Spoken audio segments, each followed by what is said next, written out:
Kinsley Bork. How are you? Hey, everybody. Before we start, I just want to say that old Kinsey over here, that didn't mean anything. Just can we move on? Move on from that.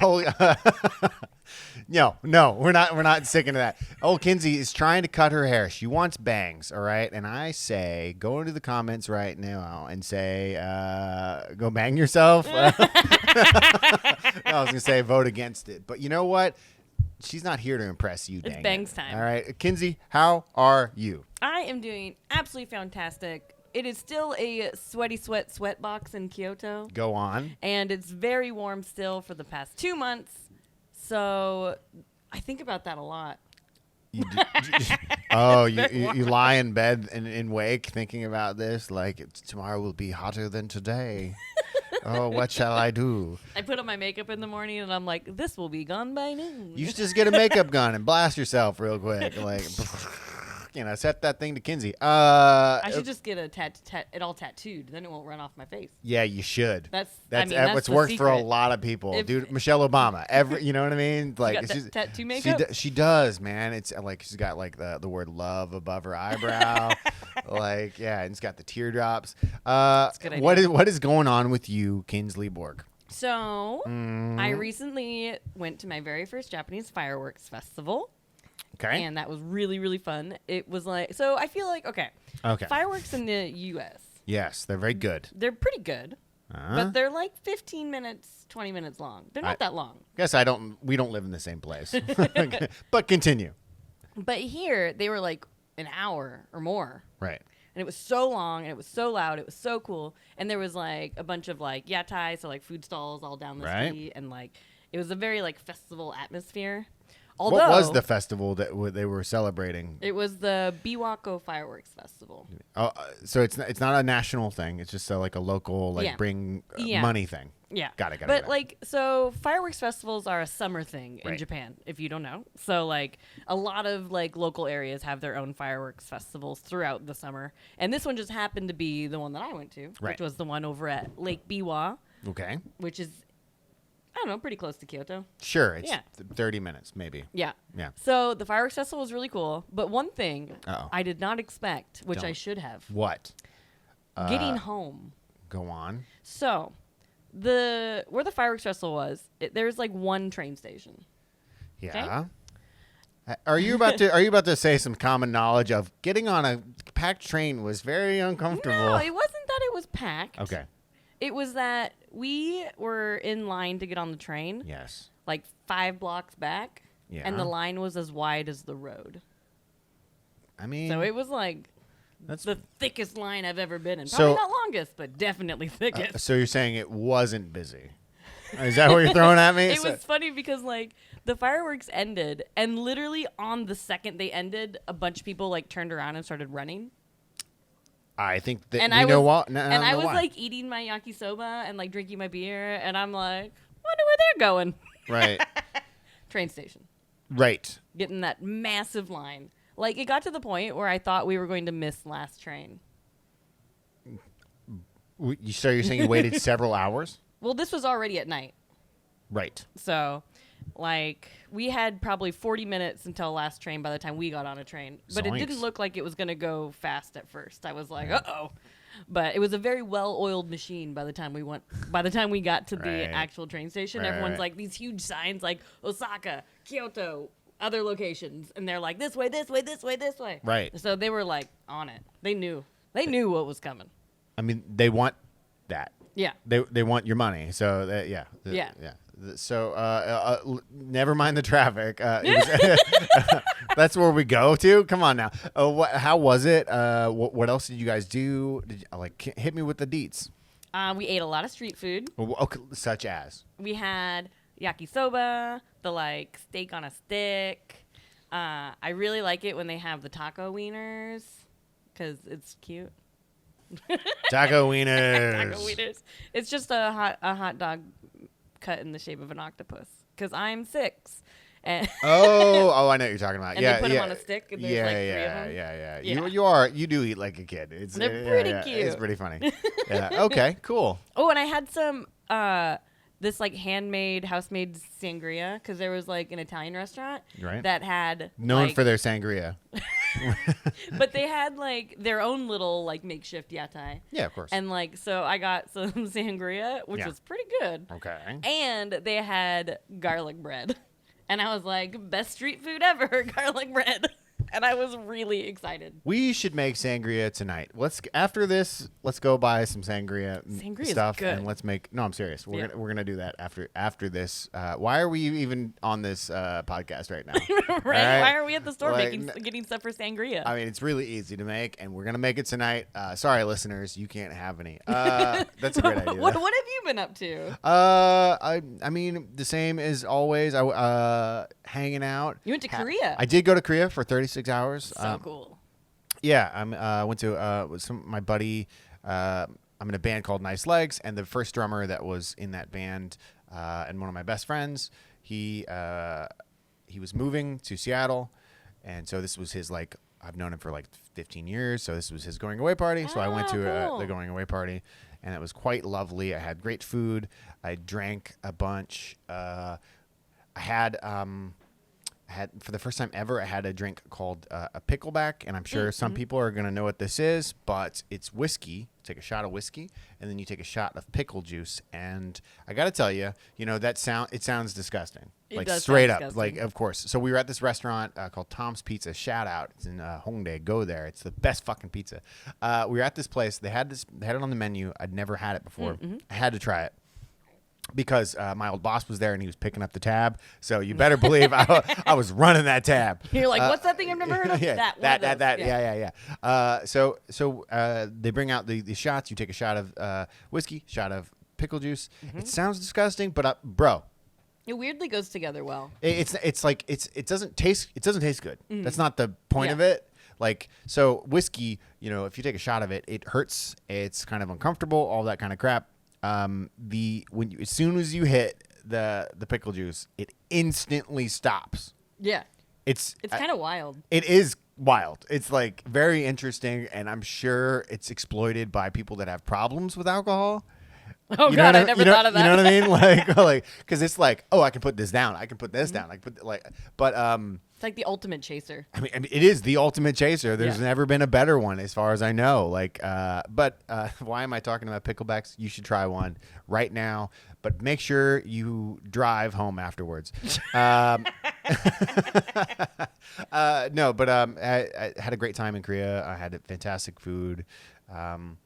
I will be going back in October. If you're there, let's hang out. I know a couple of people are, so do it. You should go to Korea. You would like it very much. I really want to go. It's so easy to go to as well. From door to door, it takes 7 hours. I know it sounds like a long time. It's not that bad, but though. You think of all the travel involved in getting to the airport. That's and the part. Pain in the ass part. That's the part. Yeah. It's not the flight is an hour and a half. Yeah. Done. Easy. It's airport. Travel. Yep. Which is hella annoying. Is the airport close to the city in Seoul? Yeah, it's an hour away. But and there's a direct train, and it's $3 to take the direct train into the city, whereas it's $30 to get to that same from here to Kansai International. Yeah. Not important. It was a great fucking time, and I will be going back, and that's what I've been up to. Nice. I really want to go to Korea a lot because I want to eat all the things. And speaking of all the things, we have a great show lined up for you. We're starting off, as always, with What Up, where we talk about what we're playing. And then we'll slide right into the main topic. And we have a very special main topic segment for you today. And then, as always, it's going to be news, and then we'll answer your questions from Discord. And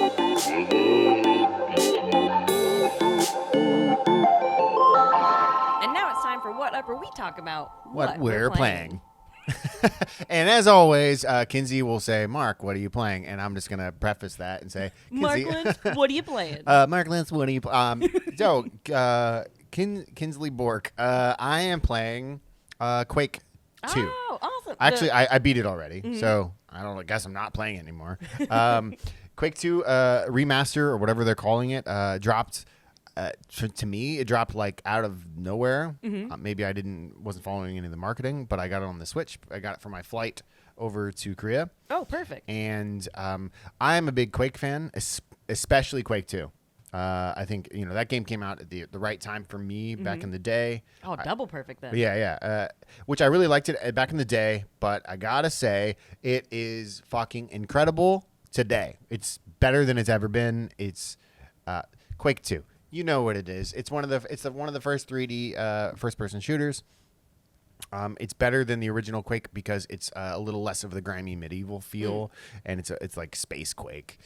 Space Quake. Yeah, and so I got on the Switch, and I've played a lot of first person shooters on the Switch, and I can say without a shadow of a doubt, this is the best feeling one because I feel like nice. I feel like the Switch has a lot of trouble with FPS games, like just feeling good, and it.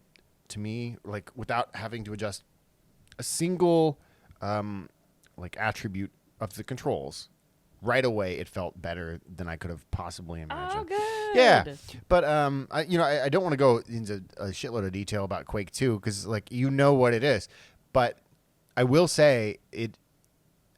I'm gonna be obsessed with it, and I need folks that can play multiplayer with me. I don't know if it's it. So this includes Quake 2. It includes Quake 264, which I don't know what that is. So hopefully that's a whole new game. So I think it includes 6 games. Oh, that's cool. I didn't and realize all that. variants of Quake 2. So I don't know what any of these things are besides Quake 2. So I beat the main story. It was hard as fuck. I forgot how hard that game is, but damn does it feel good. I beat the main story. And now I have 5 other things to go like check out. But I'm mostly looking forward to multiplayer because I love multiplayer first-person shooters. But Quake 2 in particular is such a good feeling game that if you're out there, add me on the Switch or whatever it takes to play. Because I want to play this, and I'll buy it for anybody that works at Chew High Labs if they play it with me for 35 minutes. All right? You have to I'll reimburse them. That's what I should say. Yeah. All right, I'll reimburse. I got nothing really to say besides that. I also I beat Double Dragon, which I talked about in the last episode. I beat that over the weekend. I think I'm done. I think that game's a roguelike, and I thought like that I would want to play it some more, and I think that I hit the cap. Of joy, like it kind of did what it did, and after I saw the 5 stages available, I don't think it will give me any more fun. Yeah, you got what you wanted from it. Yeah, I also think that there wasn't any more cool shit after a certain point. Usually when it's the same cool shit. Yeah, that's one way of putting it. I just mean, you usually think when you beat a roguelike that something unlocks and you get to do all these new things, and it was just play it again and unlock some characters. Maybe there's more, but I guess I'll never find out. I did like it a lot though. Now you're on that Quake train though. So. I'm done. I'm done. Yeah. Like that was a great game. Quake is. Hopefully, I'll go through all the different games that are. Oh, in there. awesome. But moving on to what's way more important, because you're doing something that's timely and basically all of the internet is doing with you, and that is taking bathroom selfies and leaving a piece of shit in the toilet.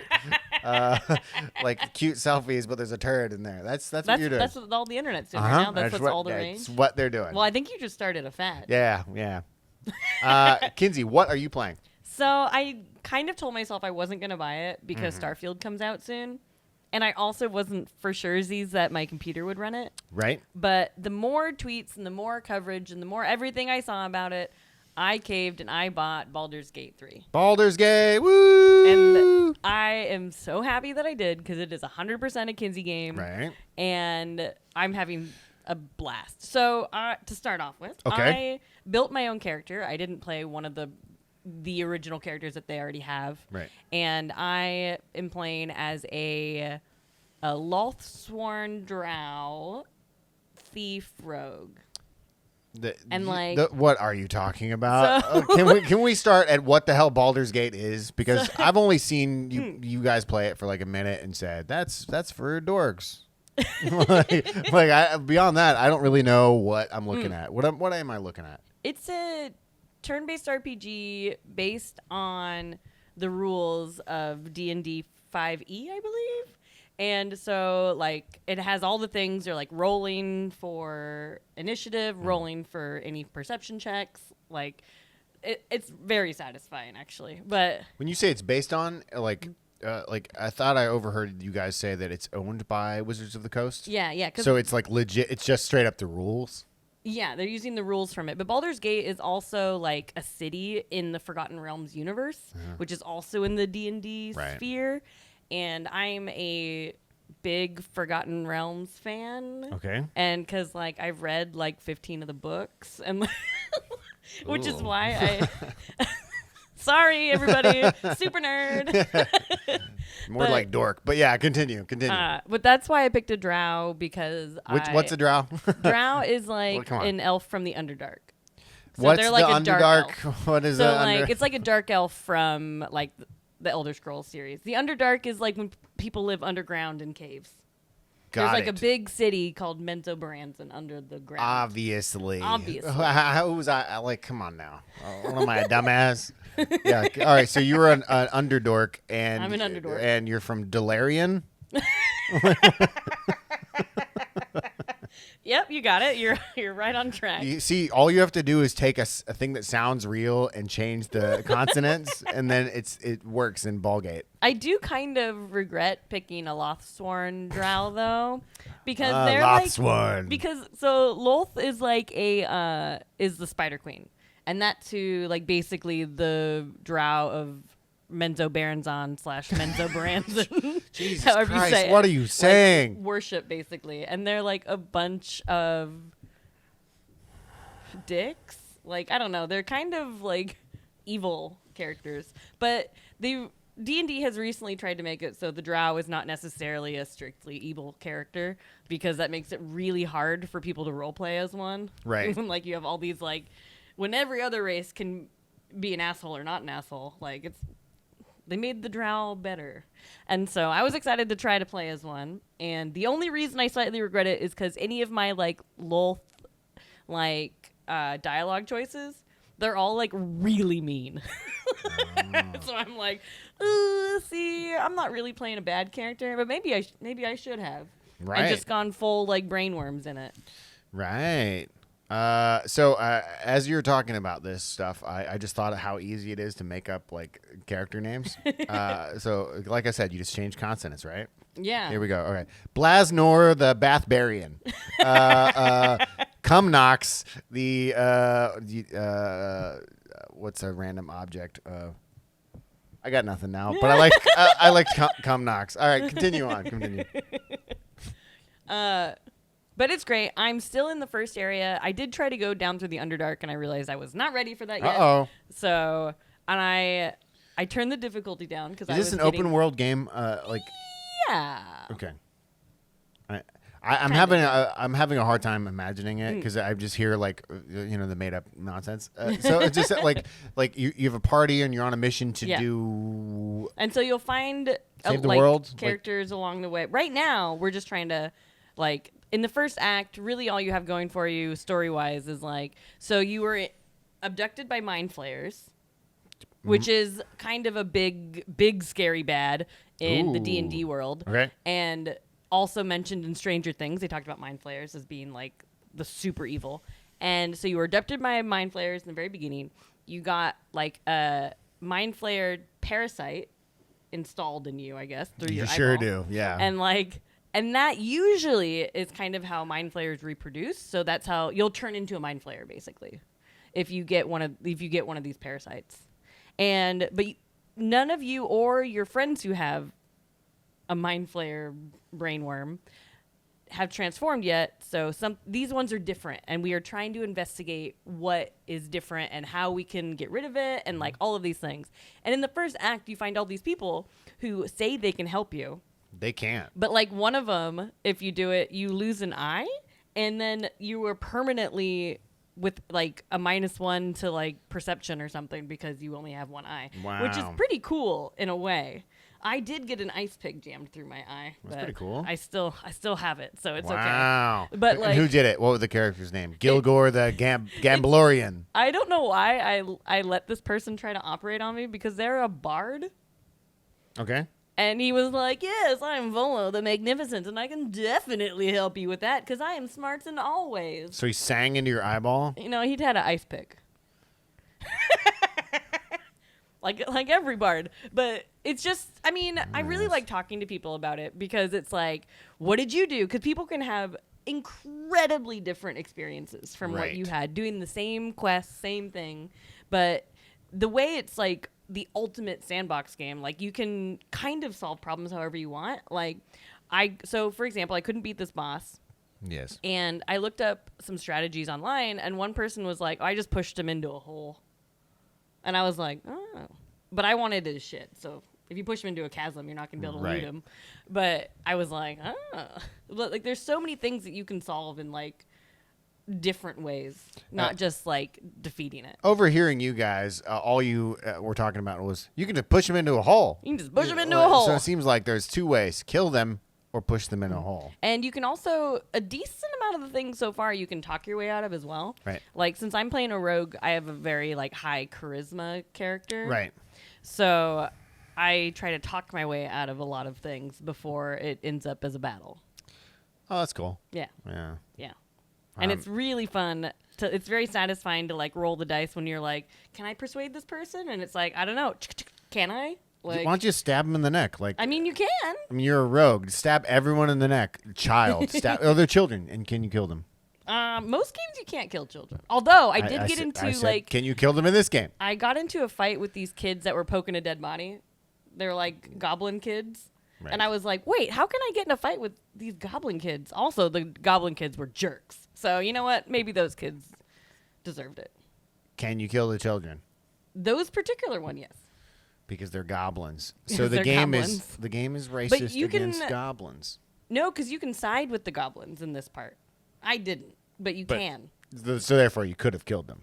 Yeah, could have. Actually, there is not a goblin standing in that camp anymore. All right. They are all gone. They are all gone. All right. Sheesh. Not liking that tone. I felt really bad too because these goblins were like at a party. They were like drinking and eating and barbecuing and like they were celebrating a victory. Right. But they had an owl bear cub. Right, and you were hungry. And I was like, no, I want that owl bear cub to be my friend. Oh. I want to be my friend. So you had to deal with the goblins. Can you de-ear people? Can you wear them as on their neck? I don't think so. Although when you kill hyenas, a lot of times you get a hyena ear. Because that's how, like, whatever that one bad guy's made. Hinox? But, I mean, the most important things is, okay, so I'm a rogue drow. I started to romance Lizelle. She's a little aggressive and a little scary. Yo, Lizelle? Dude. And then I accidentally did some romancing with Shadowheart. Uh-oh. But she's not going to be my main squeeze, even though everyone in camp thinks she is. You don't say. Well, she was like, do you want to share a bottle of wine? And I was like, of course I do. We girlfriends. Right. No, we're not. I mean, I could have said no at any time, to be fair. I just didn't. All right. You're leading her on. That's what it sounds like. Yeah, all right, Kinsey. You might get canceled for this one. That's just saying. That's a little inappropriate. We don't do that around here at Nasty Labs, all right? Well, I got denied by the vampire. Which, okay, so I was just reading to everybody upstairs here at Shoe High Lab. Yes. All the stats that Larian released from the first weekend of Baldur's Gate. I don't think many of you cared, and that's fine. But 100,000 people were rejected by Astarion, and I was like, 100,000? At least I'm not the only one. I'm one of many. Yeah, I mean, you didn't have the skills. You just didn't have the skills. But I let him bite me, so hopefully that's going to be the gateway drug. So I'm going to ask a little... He's a vampire, just so people know. I realized I didn't say that part. Yeah. So... Tears of the Kingdom. Mm-hmm. Is that gone from your brain at this point? Yeah. Yeah, it's gone. Yeah. It might be back. Breath of the Wild came back for a brief moment. But not enough to finish. Yeah. Yeah. But I don't know. Breath of the Wild and Tears of the Kingdom both. Like, I loved the hell out of them, but the story is not why I liked them. Right. It was doing all the other things. Whereas this game, I like the story. Right. Yeah, no, I mean, it's also a lot more linear. Like, I mean, it sounds like it is, like this game, Baldur's Gate. Well, I literally asked you earlier, and you're like, it's sort of open world. So, I mean, that would mean it's more on the linear. I wouldn't call it linear, though. Only because of, like, the different ways you can do everything. But in a sense of, like, progression, I guess you could call it kind of linear. Because it's not, like, Tears of the Kingdom open world style. It's like right now I'm in Area 1. Right. And I'm doing shit in Area 1. And I can go anywhere there. But once I go past it, I don't know if I can come back. That's the more linear. Yeah. You know, if it's Area 1, Area 2, Area 3, or whatever. Yeah. Kind of like Divinity. Right. Yeah.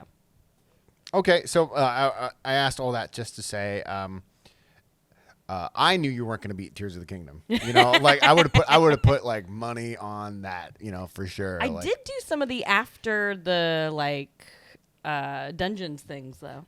I did do some of that. But that doesn't mean you beat the game. I did the sub-boss. That literally doesn't mean you beat the game. Yeah. So I was just saying, I would have put money on that. I would have bet the farm. Now I want to go home and like but it's too, no, I mean, but you, out of spite. I'll be like, that's different suck though. it, I beat it. No, but that's totally different. But my same point would be, I think you probably will beat this game. Baldur's Gate. I think you probably will. I think it's just more. It is more streamlined, and it drives you in a different way because it's way more like narrative and story based than Zelda. And I don't know, it kind of reminds me of when I like fell in love playing games like Mass Effect and Dragon Age. Right. Like I just really like a lot of the companions and like trying to figure out their stories, but also the overall story of the game. So I'm very excited to play more. I think I'm only like, I don't know, 15 hours in or something like that. So, and I feel like I've barely scratched the surface. I don't think you're 15 hours. I think you're more because you even said last night you played the game for 5 hours. I did. Yeah, that's some hours. So I look forward to finding out what happens in the game. Spoil us, all right?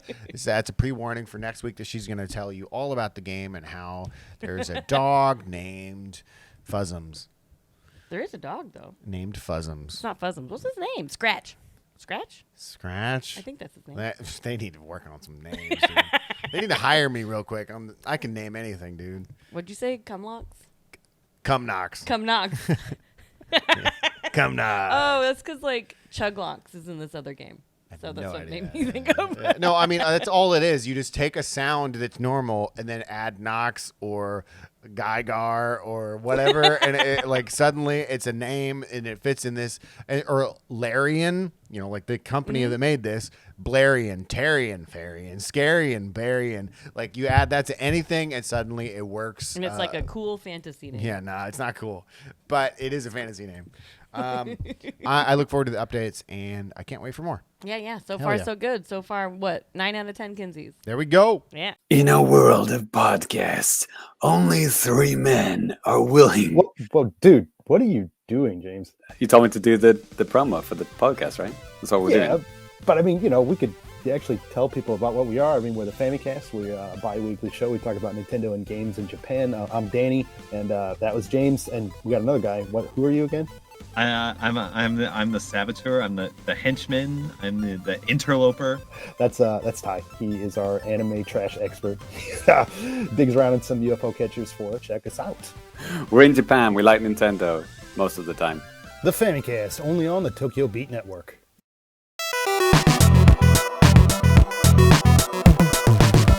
And we're back with a very special segment. We've never done one quite like this before. Kinsey Burke, what is happening right this second? It's a very special day, and you know why? No. Because it's the 1-year anniversary of Curse to Golf. That's right. It's the 1-year anniversary. So let's welcome our guests now, Liam Edwards and Sean Something. Have a seat. Give it up. That's right. Welcome, everybody. Sean, how are you today? I'm feeling good, man. Great to hear from you. Liam, how are you doing today? We've tried to legally change Sean's name to Jonathan, so I'm having an amazing day. Yeah, we're all a big fan of Jonathan. None of us like the name Sean. It's a garbage name. It's been 1 year since the game Curse to Golf came out. Liam, can you tell us what you think Curse to Golf should have been? That's a really good question, Mark. Well, I was looking at the Modern Warfare 3 trailer the other day. Hell yeah. All right, go on. And I was thinking, man, why did we not make a FPS that makes millions of dollars? Yeah. Because that would have been really smart. Yeah. Sean, you're the programmer on this game. Why didn't you make an FPS? Nah. So 1 year. Sean, can you tell us about how this year has felt since it's gone by? Since like what's been the biggest life change for you since this game came out? It's been a year, and yeah, now the game's out. I'm feeling pretty good, but life changes, huh? I got a girlfriend, and it was great, and then we broke up. I was really sad. We tried to make it work, but man, life is hard. Mark, take the mic away. Yes, Sean. For those that don't know, he's a bit of a sack. You know what I mean? Like he's an annoying little dick. And we love him anyways. So yeah. It has been a good year for you, all things considered. Like it wasn't a waste, unlike your previous 24, just garbage years. So, Curse to Golf, it's had a lot of competitors. There's a lot of golf games coming out, and you might say that like it inspired a lot of golf games. Where do you think Curse to Golf will take golfing into the future? Like actually, this is an actual question. Well, I almost think it's archaic and takes it back a few years. We try to strip it down to its bare bones and be like, what's golf at its essentials? Pain and misery. So I think we've accomplished nothing. It's interesting. It's interesting. I think I wouldn't say there's competitors necessarily, but I do think I'm starting to see what I imagine are some gleams of people looking at Curse to Golf and being like, oh, we can take some genres into funky ways. Right. Sean, are you crying over there? I'm crying. Sorry, guys. Keep going. This is the past year of our lives. It's a mix of you're riding high in April and you're shut down in May. Times are tough. Times are tough. Like no. Yeah, it's because the golf kind of life-changing for all of us, really. Sure, yeah. It's been a pretty amazing year. I do think we could have been doing more this year, considering we made that game in a year and a half, and it's been a year since, and we have nothing to show for it Absolutely yet. Nothing. Yeah. Nothing to show for it yet. Yeah. But, everybody in every place goes through some changes, so we've been riding the times. It's been amazing to see that people are still interested. There's, I don't know if you guys mentioned the PlayStation thing, but of course there'll be all the secret things. So there's going to be a lot of new people playing the game, and then hopefully, it inspires more people to make really dumb shit and get away with it. Yeah. So in a nutshell, if you could make Curse to Golf 3D. Yeah. Okay. No, I didn't say Curse to Golf 2. No, Curse I to know. Golf 3D. Yeah. What would it be? What's the pitch right here? Why don't you calm down over there, buddy? I already know what it is, but right. I'm not telling anyone. Well, I meant like a brand new pitch, not the one that you're cooking up in your head, but like a brand new pitch. No, I know exactly what Curse to Golf 2 Electric Boogaloo would be. Okay. But that's a story for another day. I said 3D, but not. It's you know what I mean? but Curse to Golf 2 Electric Boogaloo 3D is 3D. It's just I think maybe more of the 2.5 dimension. I think no exclusives because literally no one's gonna pay us to make. Ding, ding, ding. Okay, guys, it's been a hell of a year. We're gonna wind down this kind of wacky thing. Wow, I thought we were just getting started. No, absolutely not. No, we're winding down. Oh, I thought we were just getting started. No, but there's a reason. You will never take this mic away from me. There's Now. the reason is like where would you like to see Curse to Golf go in the future? And I don't mean that 3D, and I don't mean any of that stuff. But where would you like to go? And I'll throw it to you first, John. Where, like, in a dream world, in like the perfect world, I should say, where would you like to see it go? I just want to see it like being played by kids, and I want the kids to like, have fun. that's what I'm about. This is why we don't let him out of the box. You mean like kids play it, and then maybe years from now, people are like, "Oh my gosh, I played this game when I was a kid. It was called Curse to Golf, and now I'm making my own cool golf game that's combined with something weird." Yeah, exactly. Literally, the way Sean talks about Bionicle. Would be the way well, it's like, I imagine he's thinking. I'm an adult now, and I still play games. Really? And it's great, but it's like it's really about the kids for me. Like, don't say those things on camera. This is why we don't let him. Liam, what about you? Where would you like to see the IP go? I think what's been amazing about Curse to Golf is it's one of those indie games now that we always look to in terms of being more than what the game is. Like it's like an image that everyone recognizes and goes, "Oh yeah, that golf game, right? That Curse to Golf." Like everyone knows. It's kind of like when you look at the Nintendo eShop or you look at Steam and you see the same games, the same upper echelon of indies, the Spelunkys, the Slay the Spires. They just become part of the norm. Or sort of, they're so rare. I think what's been amazing is to have a game or make a game where a lot of people know about it, right? You spend a long time being a game developer working on games that when you meet people, you're like, "Oh yeah, I worked on this," and they're like, "Oh yeah, I didn't play that. I haven't heard of that." But yeah, Curse to Golf this entire year has been a lot of like, "Oh yeah, hi, I'm the guy who made that golf game," and they're like, "Oh shit, I played that," or like, "Oh, I know about that." And Curse to Golf kind of it's a bit weird because if you think of it in a very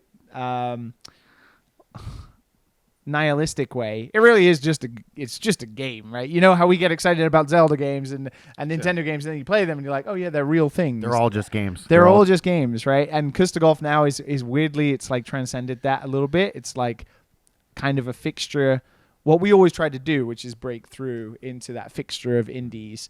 And I think when you think of indie golf games now, yeah, of course you've got your golf stories and potentially What the Golf. I think, yeah, right up there now is Curse to Golf, and it kind of stands out on its own, not only as just a golf game, but kind of like a weird roguelike. Because thank God, please kill roguelikes. Stop making roguelikes, everybody. Damn right. So I think we put a full stop on that genre. Thunderful World. For people that don't know, during Thunderful World, we had Mark Hamill talk about. We did. You were on the Xbox Live series. Yep. We were featured on Nintendo Direct. Yep. There was a PlayStation video at some point, I think. Yeah. Oh, it was also on PlayStation Plus. On PlayStation Plus now.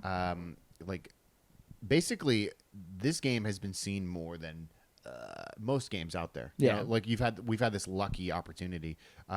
Is there anything did any of those actually feel like a real triumph? Did they feel like, "Oh, that's a trophy that goes on my desk. This is an important fucking moment"? No, not necessarily those things particularly. They are like, I think you realize you've been doing it wrong for so many years. Like, they should be the norm, right? When you're a game developer and you want to be successful, yes, it's really tough to break out of those things, I think. But if you consider yourself a professional, there's certain things that should be the norm, and it is hitting those beats. But it is the accumulation of all of those things, right? It's the eventual, and I'm going to say it, it's the 9 out of 10 from GameSpot, where it's like, okay, sure, all those marketing beats and all of the hype and all of the demos and all of the trailers and all of the development has now led to this one point. Yeah. And it is that then that becomes the trophy, right? Because really, like, being featured in a Nintendo Direct is great, but so is a lot of other games. But not many games get 9 out of 10s from GameSpot, so 5 out of 5s from VGCs. It's those things that game developers can say they don't care about reviews or whatever. That's absolute horseshit. Like, everybody cares about reviews. It's literally someone grading your work at the end of an exam, right? It's like a very long exam. But truly, it's what we go back to about like how it's transcended into being just that recognizable thing. I think what it is, it's an accumulation of a great team making something that's really recognizable, and that looks fun and doesn't take itself too seriously. And I think that's a credit to what we made and how the team accomplished that. Sick. And so we're here today to celebrate the 1-year anniversary. And you know what? I think that means that we have some announcements. All right. Yeah. Right? Sure. Mark's just really sad because he spent an entire week editing a video for these announcements. Okay. He's been in the edit hole. And we don't have to do any of what you just said. I'll just put it in the video. It's Yeah. all good. Did you see that? Look at that. Wow. Wow, great. Hey, guys, let's you have any final words for people that have played the game, that haven't played the game, that want to play the game? What's your final thoughts? Liam, go. Completely don't play the game right now. We have an update coming that makes the game, from our opinion, makes it a lot better just in terms of like accessibility for a lot of players. There's a lot of quality of life features that are going in, but also for anybody who's previously played the game and maybe struggled with the difficulty, because we know it's a roguelike, it's hard. This update will now sort of allow you to craft your own difficulty options, and you'll definitely be able to finish it and stuff like that. So if you tried it before, maybe you thought it was a little difficult, just wait for our coming update and then give it another shot. And if you are one of those PlayStation Plus people who have downloaded it or anything like that, or you're thinking about purchasing it, wait till the update as well, because then you'll be seeing, the quality of the past 6 months of our development cycle of like trying to make it an even better game, one that really stands out by itself. So, yeah, thank you for playing, but don't play yet. And Sean, you have any final words? Sure. Yeah, I just say, it's a cute little golf game, but it's more than that too. Like, if you want something to kind of pick at in your brain a little bit, like Curse to Golf is that sort of game. Like, if you really dig into the power-ups, it's a pretty meaty kind of weird little systems-driven emergent gameplay. Lots of buzzwords you can use on Curse to Golf. I think it's really interesting. You'll have fun. Yeah. Thanks so much, guys. Thank you so much. Super fun. You're cool, and we'll see you upstairs in the office where we work. Yeah, we were let out of the box for like all of 5 minutes. Hey, it's me, Dan Gorman, one of your trusty Chew High Labs Discord moderators, here to tell you to play this shit. Flipper Volcano by Sock Pop Collective is a procedurally generated ghost pinball game inside a volcano. You are trying to outrun the lava. You're collecting little credits. You are using them to unlock other little ball characters that have dashes and other moves, or to save your spot in the roguelite procedurally generated thing. Like, the further you get up, you can find a little dude, give him some coins, and you'll start up there next time. Anyway, this game, I paid $1.69 for this Canadian. It's on sale quite often. Sock Pop games are on sale. They're always reliable, super fun, really easy to pick up and play. So if you think this is up your alley, I suggest you go buy it. Always buy Sock Pop stuff. I love it, but this one is really doing it for me lately. So Flipper Volcano, go check it out. Sock Pop Collective. Then join the Chew High Labs Discord and say hello. I'll be in there, and as always, play good games.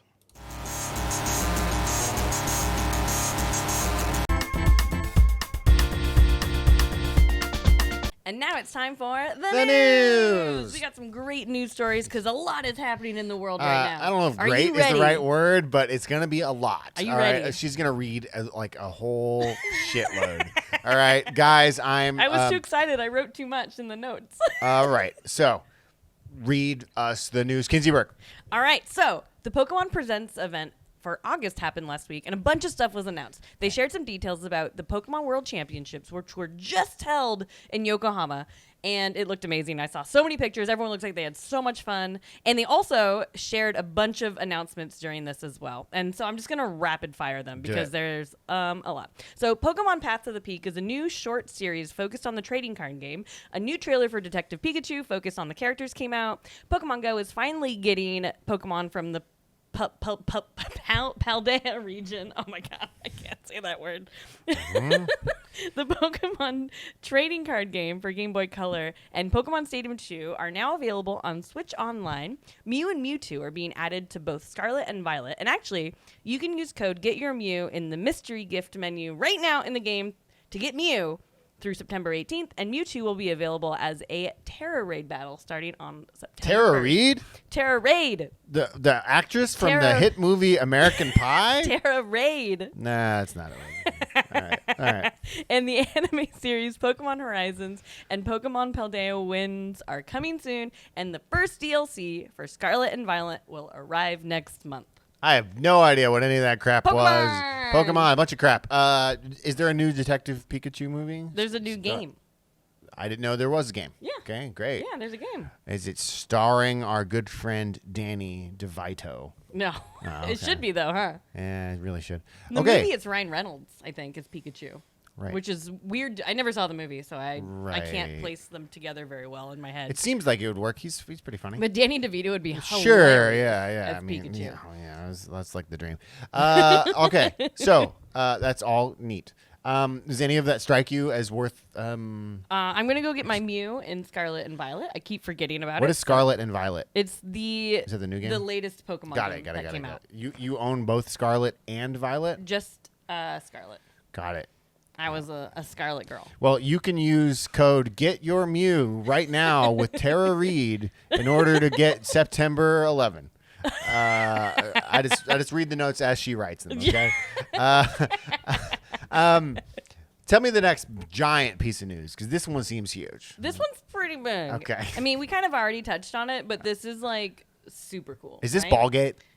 You guessed Oh it. shit! All right. Baldur's Gate is PC Gamer's highest scoring game in 16 years. And thanks to Chuhai designer Peter for showing us this article, because it was really interesting and it kind of broke down the way they do review scores, so I'll also talk about that. So anyways, PC Gamer's Fraser Brown gave Fraser Crane.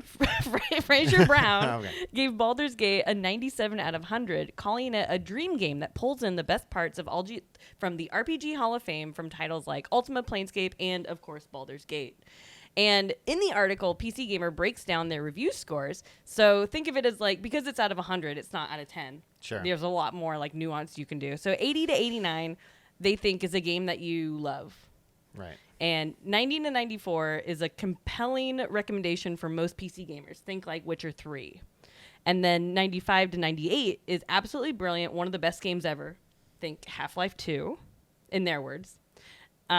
If a game gets 99 to 100, it should like advance the human race, like providing a feeling not dissimilar to the ending of Stanley Kubrick's 2001: A Space Odyssey, because they haven't done a game that's 99 or 100. Like that's like it can't happen. it basically can't happen. So Well, it can giving never happen. Baldur's Gate a 97 Right. is It's the amazing. maximum score you it's could basically possibly the maximum get, at this point. Yeah, and that's amazing. And it like broke a bunch of records on Steam, and it's had quite the crazy launch. Well, And thanks, Fraser Crane, for writing that article.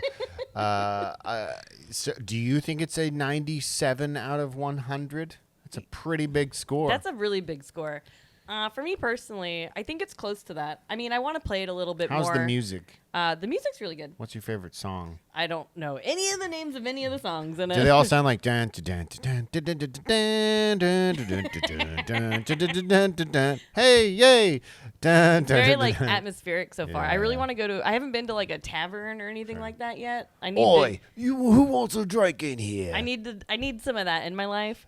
But yeah, my only complaint is that I think it's kind of difficult, but that's not really a complaint. I also need to fine tune my party a little bit more. I haven't really been min-maxing anything at all. I mean, you shouldn't have to. Yeah, but it is kind of difficult. But then again, so was Divinity.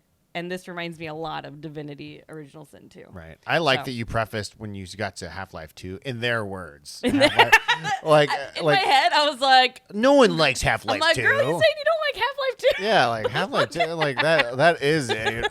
Like that's I as soon as you got to the Half-Life 2, I'm like, "Oh yeah, that's like one of the best games ever." I see. And then you're like, in their words. No, let me erase that as quickly as possible. Get out of here with that. I do really like The Witcher 3, though. I know you do. Like it seems fine. It's about vampires fucking or whatever it is. What? Like, I don't know. I will literally never play it. Like I don't like that You're setting. thinking of Twilight. All the same to me, dude. It's like all the same crap. It's a witch boy, and there's three of them. Witch boy, and there's three of them. Yeah, so three boys. Yeah, dude. The Witcher 3, all right? 3 boys. Just 3 witch boys. So that's cool that this is the highest scoring game of all time Basically, from yeah. PC Gamer. Do you read PC Gamer? Yeah, I do.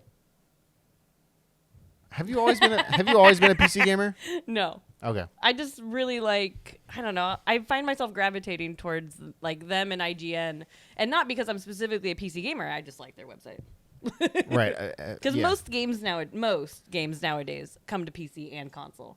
So Why wouldn't it they? usually still it's still very topical. If you make it on a PC, why would you not put it on a PC? It's just there's almost no reason not to unless your name is Sony or Nintendo. Yeah. Like Pretty much. Yeah.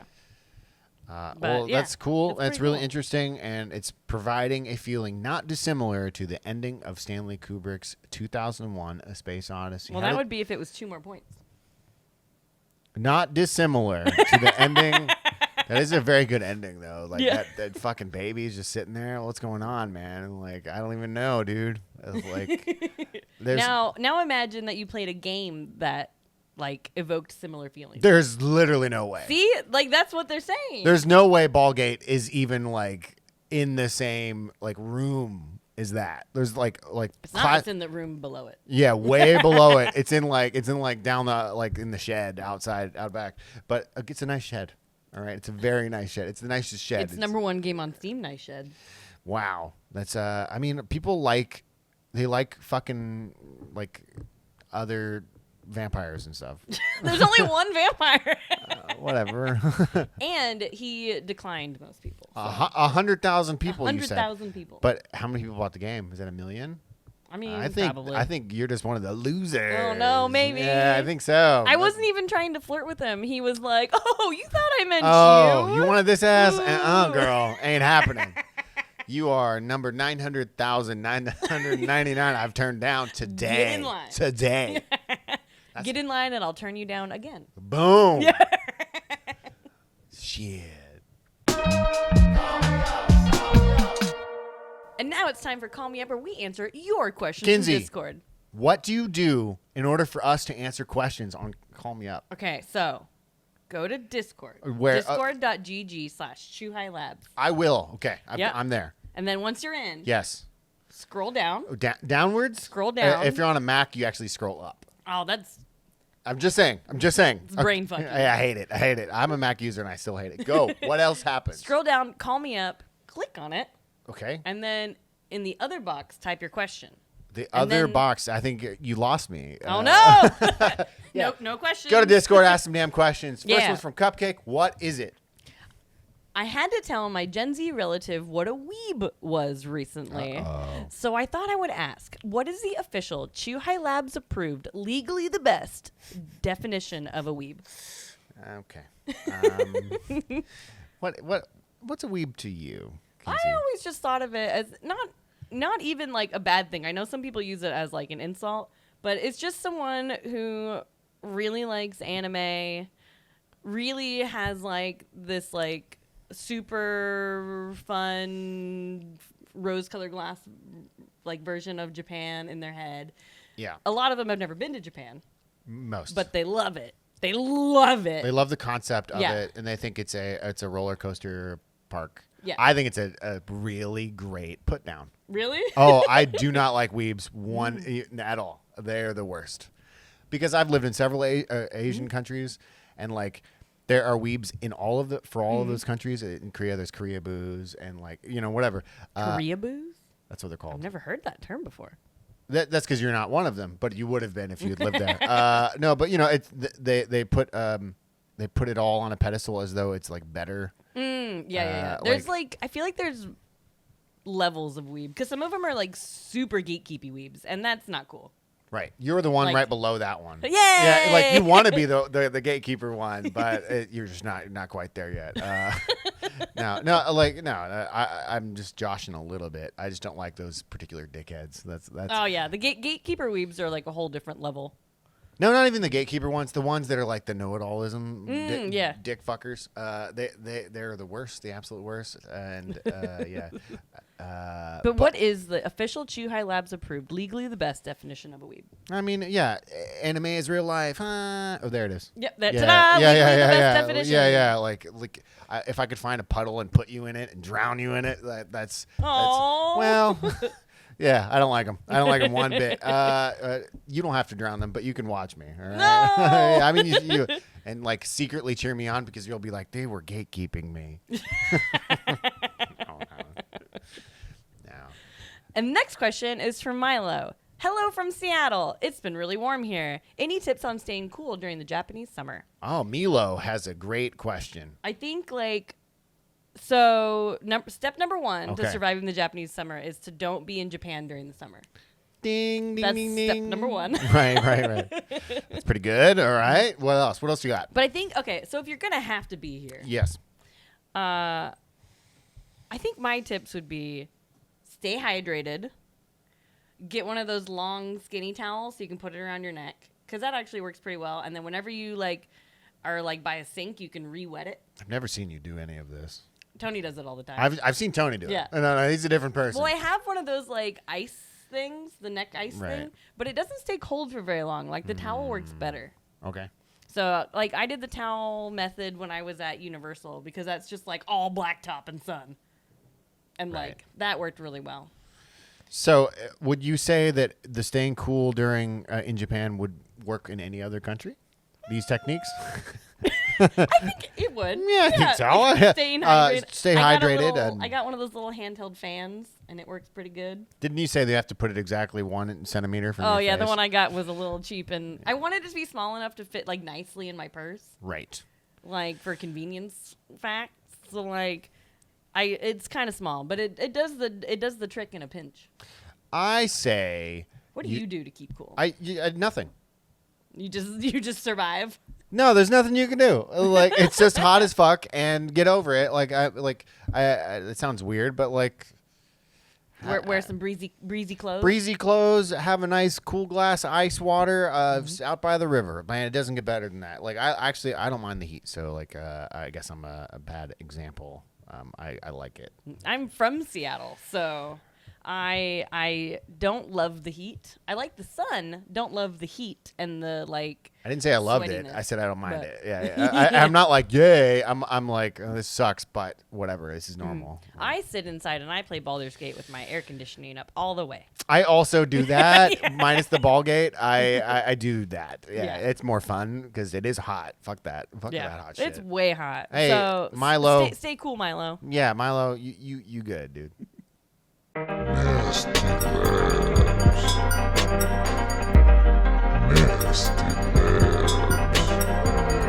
And that's all the time we have for you today. Thank you so much for listening. First of all, we want to say a huge thank you to Liam and Sean right here from Chew High Labs for talking about the Chew High Labs Golf. Golf anniversary because Yeah. that is exciting as hell, and we are so proud of that team. Proud as a peach. And also, thanks Dan Gorman for giving us another play this shit because they're Play it. always awesome. They're always awesome. What's up? As always, Carve Snowboarding is out right now on the Oculus Quest. Halloween Forever is out right now on the Nintendo Switch eShop, and you can buy Curse to Golf on pretty much all the platforms. And if you have PlayStation Plus, right now you don't even have to buy it. You can just get it. Don't do that. Actually, do that, but Do then that. also buy the game. But also buy it. on Nintendo Switch and buy it on Steam, and buy the vinyl, and buy the plush, and send me personally money on PayPal. Just do all the things. yeah. You can fund our whole studio. Just do all the things. Yeah, you personally. You all right? Yeah. personally. Thank you. And you can get our merch, our merch, this show's merch right now from the Yeti at theyeti.com/ChewHighLabs. And you can find everything Chew High Labs at Chew High Labs on mostly Twitter, but all the things. And Mark, where can people find you on the You internet? can only find me at twitter.com/thehenrydemos. Kinsey Bork, where can people find you on all of the things? On all the things, you can find me at Kinzilla, Kinszilla. And as always, Huge thanks to the Tokyo Beat Network, and thank all of you for listening, because you are legally the best. We'll see you in 2 weeks. Bye. Bye.